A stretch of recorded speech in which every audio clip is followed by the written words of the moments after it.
Hello and welcome to another episode of Earth911's Sustainability in Your Ear. And I'm Mitch Ratcliffe, your host.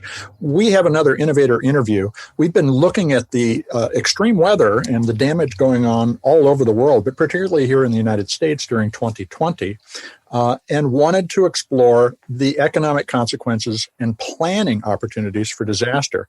You know, the UN Office for Disaster Risk Reduction reported in early October that since 2000, the world has experienced $2.97 trillion in extreme weather damages. And so far in the United States in 2020, 16 $1 billion weather disasters have already taken place. Now, 2020 has been the worst year ever, but it's going to cost us a bundle. And the question is, in the future, as climate disruptions begin to really deeply impact everyone, how are we going to be able to respond economically? And so we saw The Economics of Disaster, a YouTube video by Professor Ilan Noy, chair of the Economics of Disaster Climate Change at the Victoria University of Wellington in New Zealand. And it was a very good summary of what we need to be thinking about, so we invited him on the show. Professor Noy, how are you today? I'm fine, thank you very much. Well, thanks for coming on and talking to us about the study of disaster. As an economist, you're looking at the ways that not only we will be impacted, but how we might hedge the risk of those impacts in the future. And I'm wondering, what kinds of decisions can an economist help us make to reduce the future losses that we face from climate change? Well, alas, I think every decision we need to make about climate change, both about how we adapt to it or how we mitigate it, has an underlying economics assessment involved as well, because we need to pay for everything. And what we choose to do and how we choose to do it, and what risks we choose to bear, what risk we choose to mitigate, what risks we choose to transfer, and how we do it.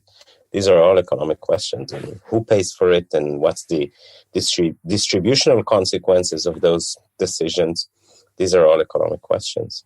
So as you look at this through an economic lens, are the kinds of decisions that we could individually make related to where we decide to live, what kinds of supply chains we decide to depend on, or is it really something that is so large that we're not able to make decisions individually and need to rely on government or large businesses to solve the problem for us?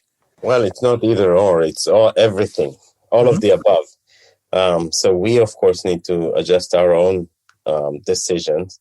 And clearly, for example, deciding to settle in areas that are not going to be viable in the future is not the smart choice.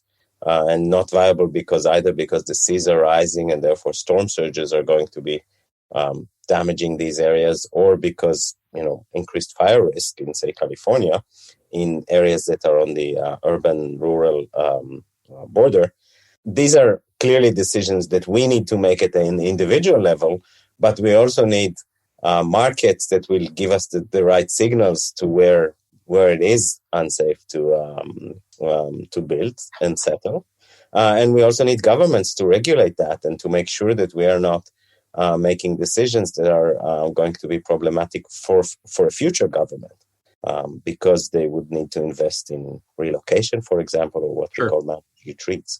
So it's at every level, from the individual to the household, to the government, and to actually the international institutions, because a lot of these problems, and the reason why we've been talking about climate change for more than 100 years and haven't really been able to handle that, is that we need actually also involvement of the global community and not just national governments. Now, one of the major components of your work is the focus on insurance. And I just recently read a series report about the largest U.S. banks and how many of them are extremely exposed to climate-related losses.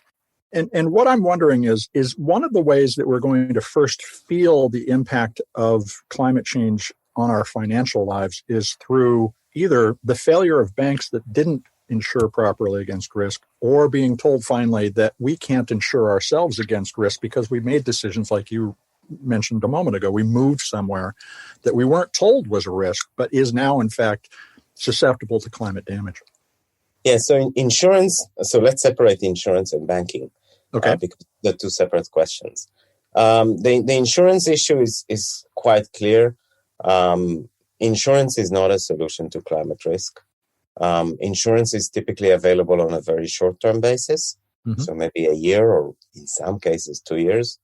But generally speaking, insurance is a tool available to transfer risk for very low probability random risk. And it's not a tool that can help us deal with risks that is more predictable and that is spatially very well defined. So we know exactly where it is located. So we know that, properties on the coast are going to increase to be exposed more and more to storm surges because of sea level rise. Insurance is not going to solve that because insurance is going to always be way more, if it is priced properly, is going to be significantly become more and more prohibitively expensive for those properties because the insurance companies can say, well, John is facing this risk and that risk is increasing, so we're increasing his premium. Right. But Mary, who lives, 2 miles inland, is not. So why, she's fine. So insurance is not really going to transfer risk unless government gets involved, like it recently did in California, where it prohibited the insurance companies from withdrawing cover for houses that are at very high risk of fires.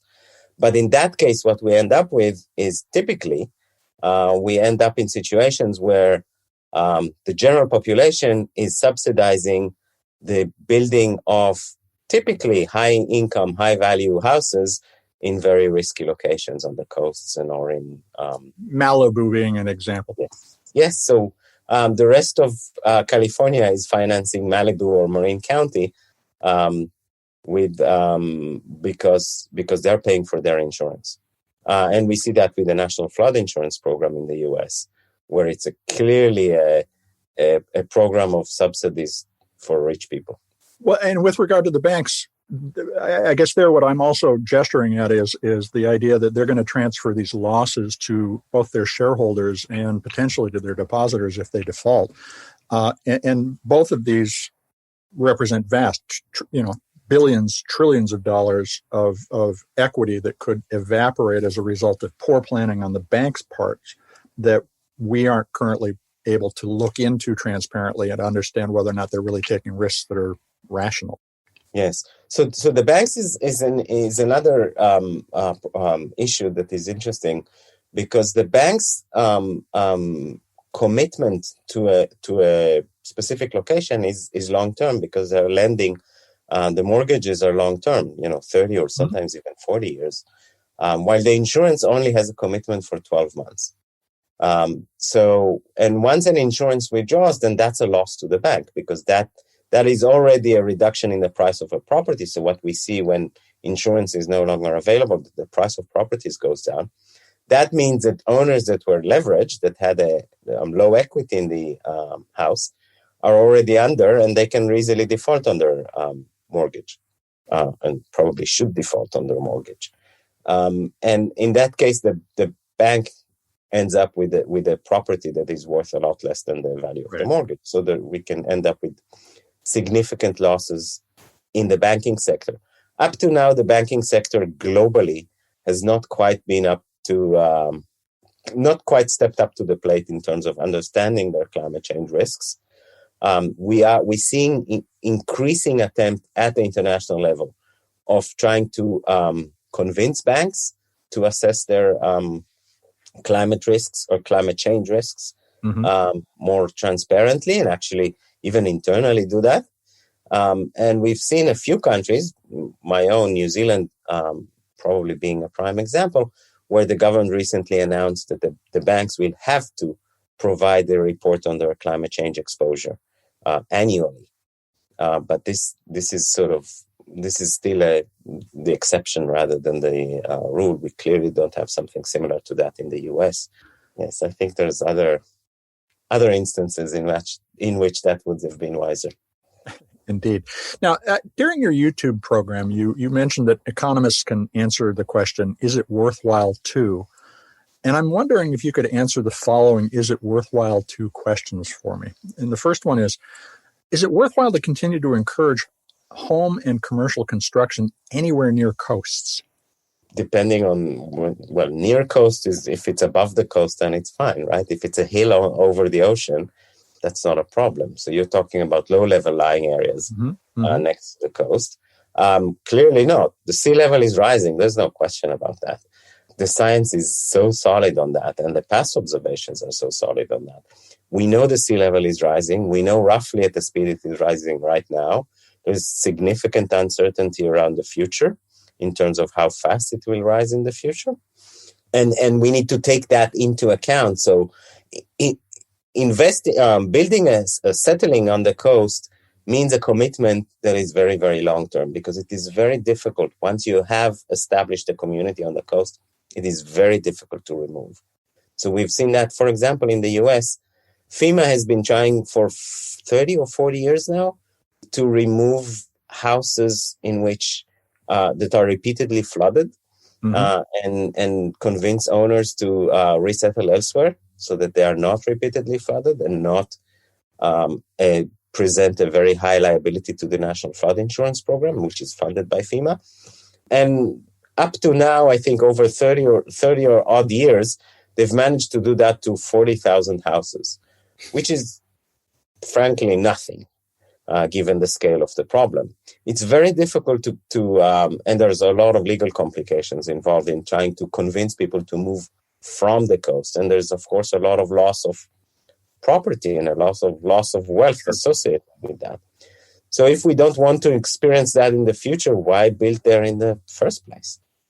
So the next question, is it worthwhile to continue to insure homes along endangered coastlines? And I guess I would also throw in the urban the suburban-rural boundary that we were speaking to about the wildfires earlier. Yeah, so first of all, when you say insure, that who is insuring? Is that the government or is that the private sector? Private sector, because those are the people who are making the decisions for the most part right now. Well, if it's the private sector and they're doing that willingly, I see no problem prohibiting them from doing that. Okay. So if a private company wants to provide insurance for my house on the coast, and my house is very likely to be flooded, and they're still, foolish enough to do it, and they have a regulator that makes sense that they will not, that makes sure that they will not go belly up, I see no problem in that. The problem is that typically what we observe is that once the risk becomes a bit higher, the private insurance companies are stepping away.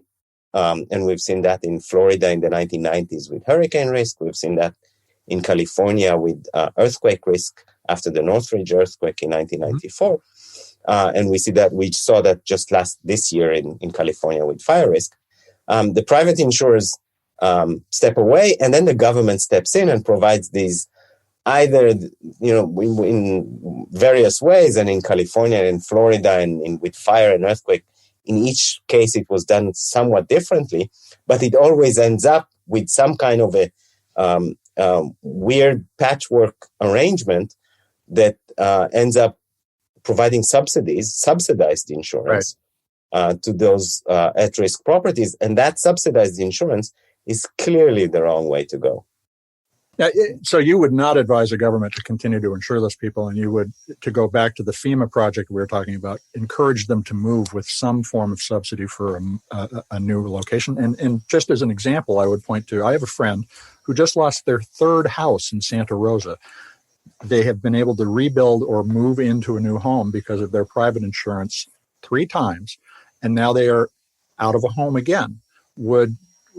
Should we be encouraging them to move to another region? We should be encouraging them to move to an area with lower risk of fire. That seems to be an obvious answer. So I wouldn't necessarily argue for a blanket refusal by government to never provide insurance. So the circumstances are important. So if it is a low-income community on the coast that has been there for decades, and it's made of, say, fixed income retirees who have no financial ability to move elsewhere, then there is some sense to provide them insurance until it's no longer until there is a, say, for example, life safety issues, in which case the government should subsidize moving from the coast. So there are circumstances where there is sense in providing insurance when the risk is less predictable, for example. So that's the case for earthquakes.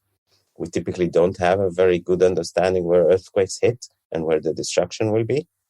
But in terms of the coasts and the increasing risk, yes, we do have a fairly good understanding of where the risk lies, and therefore continuing to subsidize the settlement of typically high wealth, high income households in that area doesn't make any sense.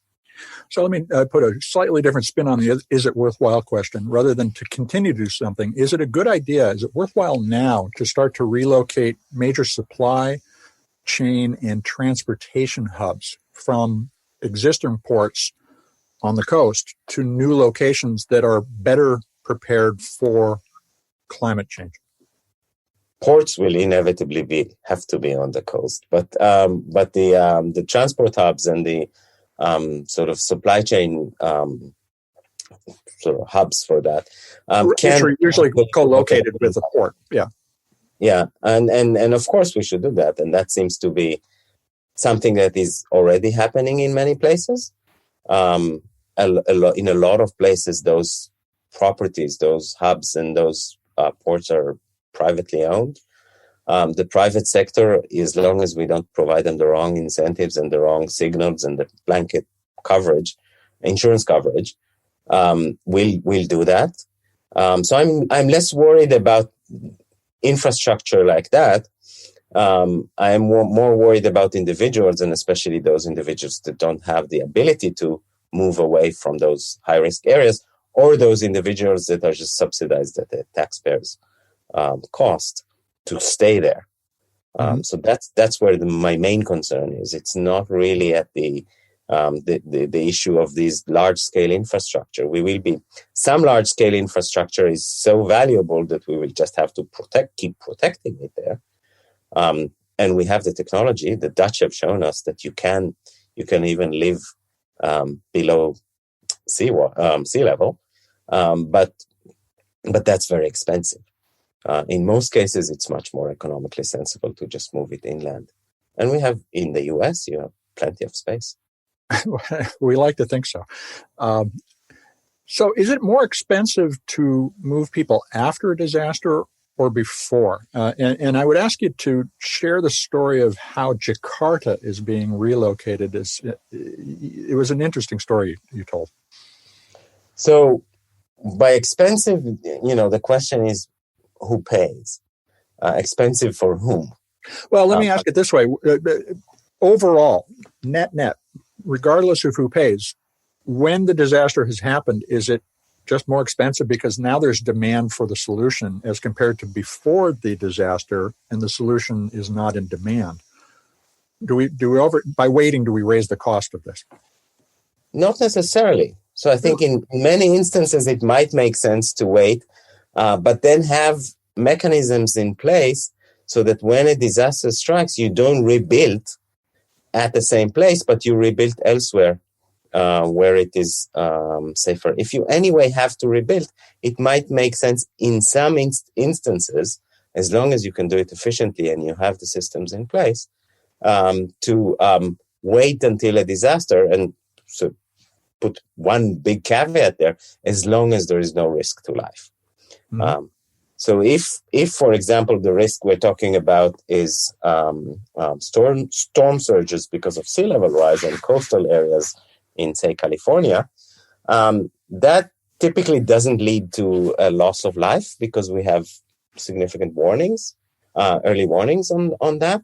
And therefore, I'm not concerned about risk to life. And therefore, I think in some instances, it would be good to say, you can stay in this location until the first time that your house is damaged, or until the wave reaches the front door, and then we will not cover your damages, but you will have to move. We will compensate you how much, that depends on the circumstances. When you bought it, how much did you know about the risk when you bought it, and things like that. But then you will have to move. We will not give you the ability to rebuild at the same place. So in those instances, it makes sense to wait. In some instances, the Jakarta instance being maybe a primary one, where there is risk to life and the risk is very predictable. So basically, Jakarta gets flooded every monsoon season, because it's not those extreme rare events that make it flood. It's the annual monsoon season, because Jakarta is below sea level. Right. So in that case, it doesn't make sense to continue investing in Jakartan infrastructure in the areas in Jakarta which are prone to flooding. It makes sense to remove those areas and settle people elsewhere. So Jakarta is the capital of Indonesia. They're going to pick up their capital and move it. How much is that going to cost, and how many people have to be moved? So I'm not an Indonesian expert, and I'm not even sure that this will actually happen. Really? But the government did announce a plan to move the capital. They're not only moving it from Jakarta, they're moving it all the way from Java, from the Big Island, to a very remote area. I think there's a lot of politics involved in that, rather than sort of an economic assessment of the wise thing to do, because if it was purely done on economic rationale, you wouldn't move it to another island. You would move it inland in Java. So Jakarta, I think, is a more complicated story. And also, you are moving the capital, so the government infrastructure, and you're not necessarily moving the whole city, because this is a megalopolis of, I don't exactly remember the population, but it's about 15 to 20 million people. You're not moving 15 to 20 million people. That's not the intention, and that's not feasible. Right. Under any stretch of under any government. So even the North Korean government would have been unable to move with their authoritarian style that kind of magnitude of a project. Indonesia, of course, being a democracy, is not going to do that.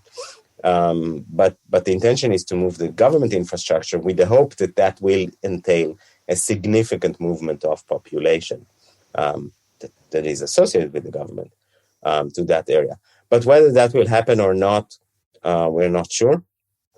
But the general sentiment of some areas are unviable long-term, and some areas of Jakarta are clearly unviable long-term, and we need to move them somewhere else. That's a general insight. So let me ask another long-term question, and in the form of the "is it worthwhile" notion. A lot of developed nations complain that the emerging economies are not transitioning off of coal-fired energy fast enough, and resist the idea of subsidizing that. But in the long term, does it cost less for us to move those countries from being a source of climate warming activity to being either climate neutral or climate restorative in the long term? Or does it not matter, or rather, can it not be worked out financially now, because in the long term, we're all dead, as Keynes pointed out, and we're stuck with a kind of a short-termist view of the world? So I think there are many parts to your I apologize. No, it's first of all, it is the high-income countries, and I resist the term developed. I would insist on high income. The high-income countries who are the cause of the problem. Mm-hmm. They are the ones that have emitted carbon dioxide and other greenhouse gases for the past 150 years. They got us here. They got us here. So they have to pay. We have to pay. So both you and I sit in those countries. So we have to pay for this. And it seems that if we want, and we should want, the middle and lower income countries to reduce their carbon emissions, because right now they are emitting a lot of carbon, these, especially the countries that are developing rapidly and are big, like China and India. We should ask them to reduce their carbon emissions and in general their greenhouse gas emissions, but we should help them do that. To me, there is a clear, both a moral obligation to do it, and also an economic rationale for doing that, because that is the place where it is cheapest to reduce carbon emissions globally. And what we care about, each one of us should care about, is not how much carbon emission our country emits, but the global emissions. So from my perspective, if I can get lower, more reduced carbon by spending $10 on Indian development than on development in New Zealand, because those $10 will reduce carbon emissions more there than here, then I, as a New Zealander, should clearly pay for that to happen in India rather than in New Zealand. So in this case, the rationale is clear. Yes, we should ask the low and middle income countries to reduce their carbon emissions, and yes, we should be helping them do that, and we should pay for it. What would you say your most important advice for anyone listening to this would be about how to reduce their climate risk, to look at their lives and the systemic risks that we've been talking about? What would you suggest they change? So let me distinguish between mitigation and adaptation, right? So First of all, we should all worry about mitigation, so reducing our carbon emissions and so on. Use public transport, all that stuff. But in terms of how do we deal with the risk of climate change, I think the most important, for me at least, sitting in a country that in some ways actually is going to benefit from climate change, is the realization that most of the pain of climate change is not going to happen here in my country, and actually also not in your country, in the US. It's actually going to be mostly felt most acutely in countries in the tropics, in low-income countries, in the countries of the Sahel. And we know, I think at least I know, that problems elsewhere are problems for us as well. So we can't put our head, even if we are morally satisfied with the attitude of putting our head in the sand and ignoring the plight of people elsewhere, even if we are morally satisfied with that choice, it's not going to.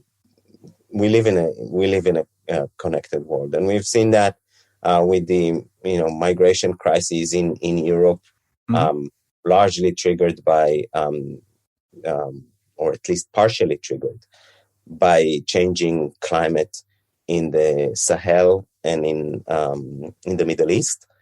So we don't live in a world in which we can just shut our borders completely.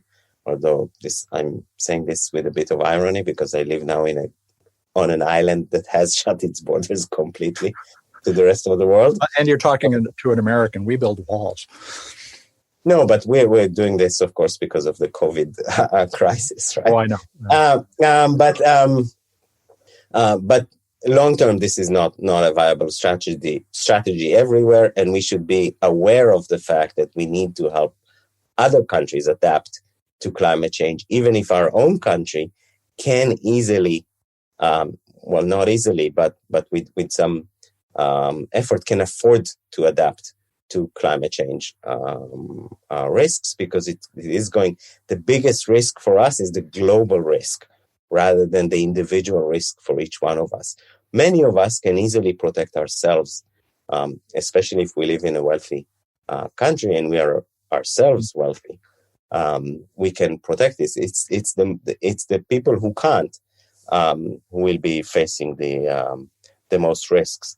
So, for me personally, climate change is not imposing a risk on my own, family's future, but it is because the rest of the world is going to. Well, Ilan Noy, I want to thank you for taking the time to talk with us today. Sure. Well, that's Professor Ilan Noy, who's chairman of the Economics of Disasters Climate Change at Victoria University in Wellington, New Zealand. And we urge you to check out his YouTube lecture, The Economics of Disaster. We'll have a link in the article that accompanies this podcast. Folks, thanks for taking the time to spend with us today. I'm Mitch Ratcliffe. This is Earth911, Sustainability in Your Ear. I'll be back with another innovator interview soon. And in the meantime, take care of yourselves, take care of the planet, and take care of one another. Have a great afternoon.